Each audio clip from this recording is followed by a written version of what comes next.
ಕಟ್ಟಡ ಕಾರ್ಮಿಕರಲ್ಲದವರಿಗೆ ಲ್ಯಾಪ್ಟಾಪ್ ನೀಡುತ್ತಿದ್ದಾಗಿ ಆರೋಪಿಸಿ ಹಿರಿಯೂರಿನಲ್ಲಿ ಪ್ರತಿಭಟನೆ ನಡೆಸಲಾಯಿತು. ಇನ್ನು ಸಿರಿಗನ್ನಡ, ನಾಡು ಕನ್ನಡ ಮತ್ತು ಇತರೆ ನಿರ್ಮಾಣ ಕಾರ್ಮಿಕರ ಕ್ಷೇಮಾಭಿವೃದ್ಧಿ ಸಂಘದ ವತಿಯಿಂದ ಪ್ರತಿಭಟನೆ ನಡೆಸಿದ್ದು, ಹಿರಿಯೂರು ತಾಲೂಕಿನಲ್ಲಿ ಕರ್ನಾಟಕ ಕಟ್ಟಡ ಮತ್ತು ಇತರೆ ನಿರ್ಮಾಣ ಕಾರ್ಮಿಕರ ಕಲ್ಯಾಣ ಮಂಡಳಿ ವತಿಯಿಂದ 2023-24ನೇ ಸಾಲಿನಲ್ಲಿ ಪ್ರಥಮ ಪಿಯುಸಿ ಹಾಗೂ ದ್ವಿತೀಯ ಪಿಯುಸಿ ಓದುತ್ತಿರುವ ಕಟ್ಟಡ ಕಾರ್ಮಿಕರ ಮಕ್ಕಳಿಗೆ ಲ್ಯಾಪ್ಟಾಪ್ ಯೋಜನೆಯಲ್ಲಿ ಲ್ಯಾಪ್ಟಾಪ್ ನೀಡುತ್ತಿರುವುದು ಸರಿಯಷ್ಟೇ.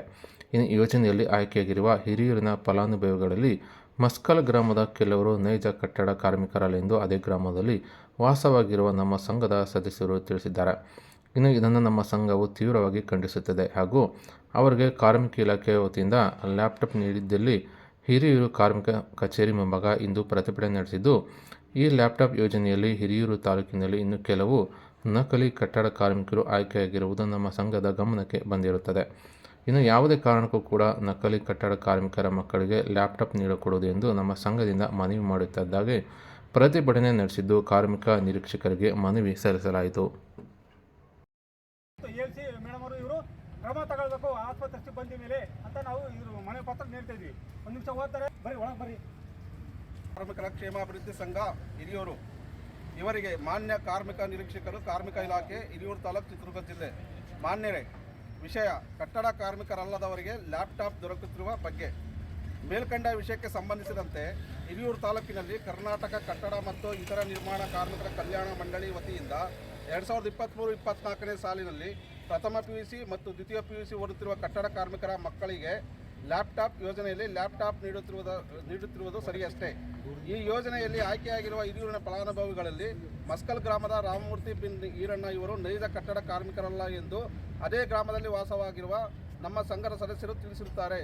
ಇದನ್ನು ನಮ್ಮ ಸಂಘವು ತೀವ್ರವಾಗಿ ಖಂಡಿಸುತ್ತದೆ ಹಾಗೂ ಅವರಿಗೆ ಕಾರ್ಮಿಕ ಇಲಾಖೆ ವತಿಯಿಂದ ಲ್ಯಾಪ್ಟಾಪ್ ನೀಡಿದ್ದೇ ಆದಲ್ಲಿ ಹಿರಿಯೂರು ಕಾರ್ಮಿಕ ಕಚೇರಿ ಮುಂಭಾಗ ಉಗ್ರವಾದ ಪ್ರತಿಭಟನೆಯನ್ನು ನಡೆಸುತ್ತೇವೆ. ಈ ಲ್ಯಾಪ್ಟಾಪ್ ಯೋಜನೆಯಲ್ಲಿ ಹಿರಿಯೂರು ತಾಲೂಕಿನಲ್ಲಿ ಇನ್ನೂ ಕೆಲವು ನಕಲಿ ಕಟ್ಟಡ ಕಾರ್ಮಿಕರು ಆಯ್ಕೆಯಾಗಿರುವುದು ನಮ್ಮ ಸಂಘದ ಗಮನಕ್ಕೆ ಬಂದಿರುತ್ತದೆ. ಯಾವುದೇ ಕಾರಣಕ್ಕೂ ಕೂಡ ನಕಲಿ ಕಟ್ಟಡ ಕಾರ್ಮಿಕರ ಮಕ್ಕಳಿಗೆ ಲ್ಯಾಪ್ಟಾಪ್ ನೀಡಕೂಡದು ಎಂದು ನಮ್ಮ ಸಂಘದಿಂದ ಒಕ್ಕಲಿನಿಂದ ಹೇಳುತ್ತಿದ್ದೇವೆ.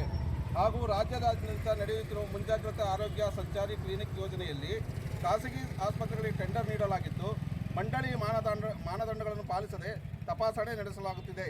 ಕಟ್ಟಡ ಕಾರ್ಮಿಕರಿಗೆ ತಪಾಸಣೆ ಮಾಡಿಸಿಕೊಳ್ಳದಿದ್ದರೆ ತಮ್ಮ ಲೇಬರ್ ಕಾರ್ಡ್ಗಳು ರದ್ದಾಗುತ್ತವೆ, ಮಂಡಳಿಯಿಂದ ಬರುವ ಸೌಲಭ್ಯಗಳು ದೊರಕುವುದಿಲ್ಲ ಮತ್ತು ಕಿಟ್ಗಳನ್ನು ನೀಡುತ್ತೇವೆ ಎಂದು ಬಲವಂತವಾಗಿ ಕಟ್ಟಡ ಕಾರ್ಮಿಕರ ಜೊತೆಗೆ ನಕಲಿ ಕಟ್ಟಡ ಕಾರ್ಮಿಕರಿಗೂ ತಪಾಸಣೆ ಮಾಡುತ್ತಿದ್ದಾರೆ.